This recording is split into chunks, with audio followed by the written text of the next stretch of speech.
This is how it has been broken down. These are the manifests and these are the units. So we have to confirm all these units with the Android tablet and the power banks. Ebyoma birakoresibwa mu kuteera akalulu k'2026 ebiri kwerukayo byayakirwirizo bakandoli kurra akakiiko k'ebyoburuuru mu ihanga Justice Simon Byabakama obwashendekerezibwa abajwekyerera kuruga omu kibiina kya FDC hamwe na National Peasants Party niwe yabyakira aha kishaayi ky'enyonyi kya Entebbe. Ebyayakirwa birimu byoma emitwaro 49 birakoresibwa mu karuru.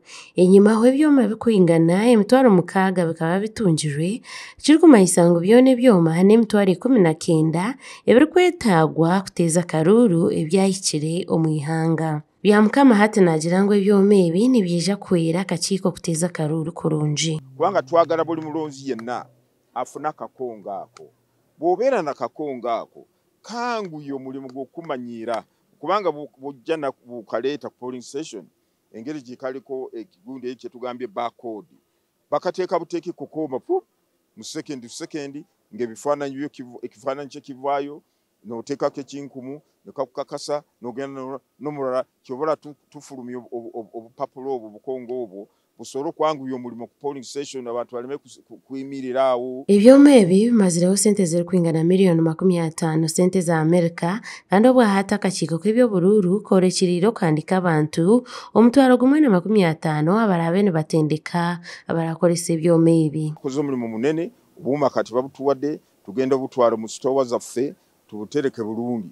Kati sente zitusaasanyiza wano ebintu bya tekinologiya omanyi bya sente nyingi. Doza zisinga obukadde oba wa dola oba 50 bameka sine figa bulungi. Nazo bade sente nyingi. Zozo bade sente nyingi.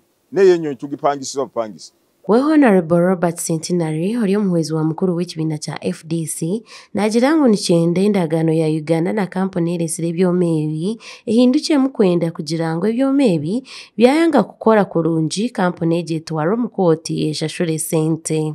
Era singa bateeka mu ndagaano n'oyo agenda obutuweereza yabutunza eggwanga nti kasita bugaana okukola akomyewo sente zaffe ate bamuwe n'ekibonerezo oba oli awo kyandituyambye abo ba suppliers okutuwa ebintu nga bikola omulimu gwabwe kubanga eno si tekinologiya y'amaanyi nnyo.